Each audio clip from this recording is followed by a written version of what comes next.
You're wondering, how can I possibly leave my career? I've been doing it for over 30 years, maybe 40. And you're wondering, can I start an online business at my age, 40, 50s, 60s?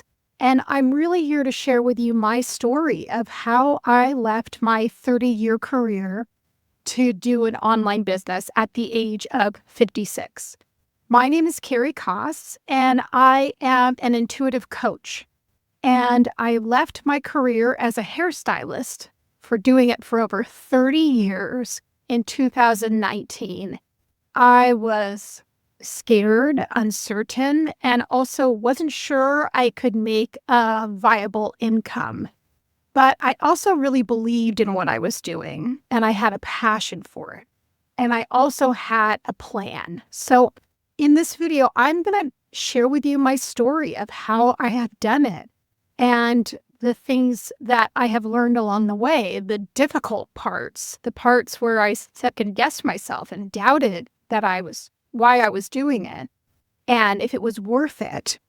And also staying up late at night trying to figure things out when it comes to what I like to refer to as the back end of the business. That's all the things that make an online business run. I wasn't sure if I could do it. I also want to share with you, I didn't have a real strength when it came to learning things that were much more techy, but I did have a lot of passion. And I believe that's what you need. So let's get started. So you may be wondering, especially if you're on YouTube and you're watching creators our age. So now I'm 61, doing these YouTube channels and sharing their journey. And I am so excited about that. I am so excited to see Gen Xers, and I'm actually the first year of being a boomer here, like you, doing YouTube channels and possibly making an income. And so I just want to say, first of all, get excited about that you're even interested in wanting to do it in the first place, because I think that's half the battle. The other thing is you want to then start thinking about, what do I like to do? What am I interested in? And figuring this out and understanding what your passions are. I'm right now signed up with Sean Cannelly, who is with Think Media here on YouTube, and I highly recommend him as a coach.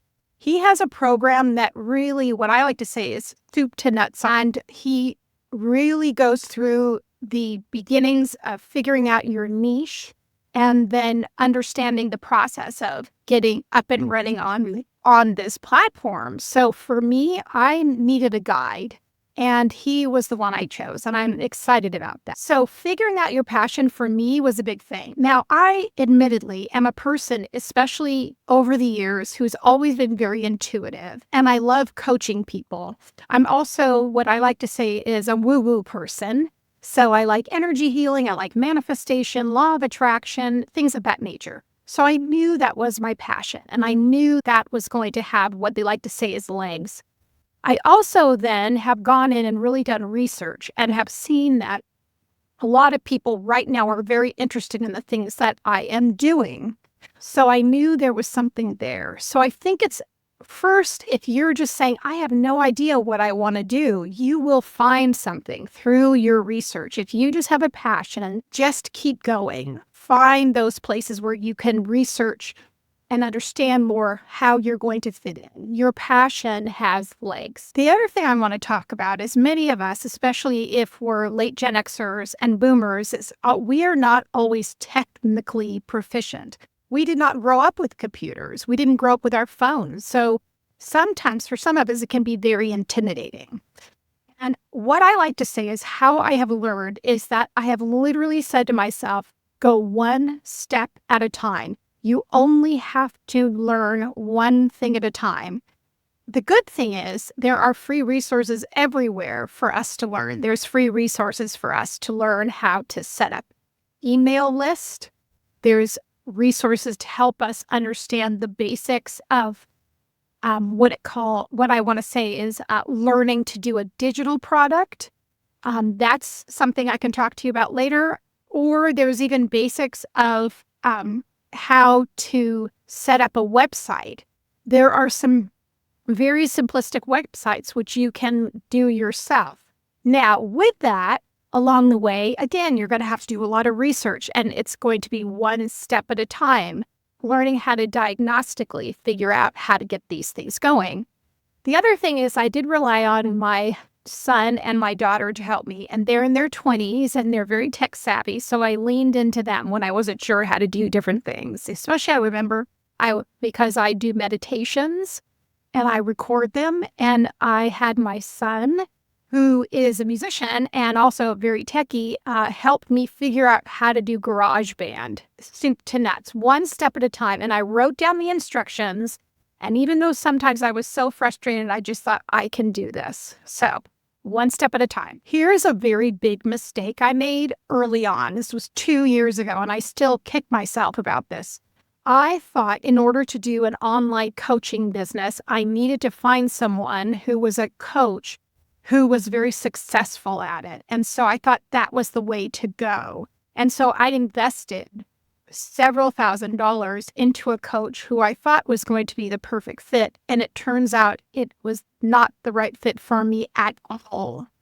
The good news is that right now it's a perfect time to start a small business and also have mentors and coaches, because most of them have what are known as memberships now. So a membership fee can be anywhere from $147 down to like $47. And in that, really, they are going to teach you how to set up all the systems you need, how to do the beginnings of marketing, how to do things like if you're on Instagram, make a reel, how to make a video, how to write copy, how to work with ChatGPT, things like that. So there are really good coaches doing that all across the board. And even just 2 years ago, they did not have that set up, which I feel like is really lucky, because it makes it much more affordable for us to get started. And I have several different coaches that I work with as well that have helped me tremendously on the low ticket end. You might also be looking at all these different social media platforms and thinking to yourself, how am I going to possibly decide or know how to do all these different platforms? And it can totally seem overwhelming. I myself got overwhelmed. I started by going on Facebook at first and Instagram. And I soon found that I was giving away a lot of my services, but not getting anything in return. So I pretty much quickly realized that that wasn't going to be a good avenue for me. And then, interestingly enough, I happened to go on TikTok, and I really got some steam and momentum because you can go live on TikTok. And because that is my niche, I can connect with people. And so I was able to really get a lot of clients from that and a lot of students from that. So research, find the platform you feel is going to be best. Obviously, you're on YouTube, and YouTube really is my favorite. And so that has worked really well for me. So research, ask people our age that you might know and you would trust their opinion and what they have done. That's been something that's really helped me. Ways to make money online when you do, I would say, whatever your passion is. Well, I can only speak to my own passion, but I will say that there are so many people, as you probably already know, creating businesses online because people want our expertise. And the good thing about being older is you have so much wisdom. And even something you think is not that exciting or that everybody knows how to do, I'm going to tell you right now, people do not know how to do a lot of things. And you would be so surprised how many people are looking for someone who's older, who's wise, and can cut through a lot of the things that would waste their time. They also want to feel that sense of comfort. They want to feel that sense of someone who's done it before. I have found that I tend to mentor a lot of women in their 30s who really want to have that maternal or that aunt kind of relationship. And so there's so much opportunity for us. So meet with other people that you think can also boost your vision for what you want to do, and ask them, what do I do well? What do you enjoy that I do? If you feel like you're not quite sure, ask the people that know you the best and that really love you. The next thing I want to say to you is enjoy the journey. It is definitely worth it. It is not easy, but it's going to make you feel literally a second wind. You are going to create relationships with people you would have never met before all over the world, especially if you're on YouTube. You're going to have a second lease on life. And the things that you took for granted that you just do naturally, you're going to be helping people with. So I hope this has helped you today. And I would love it if you could subscribe. And I do on my channel a lot to do with healing, manifestation. I do readings and I offer coaching and mentorship, which may not fit for all of you, but I want to wish you the best. And I definitely, if you make a comment, I will give you a follow back and encourage you on your journey. Good luck, everybody.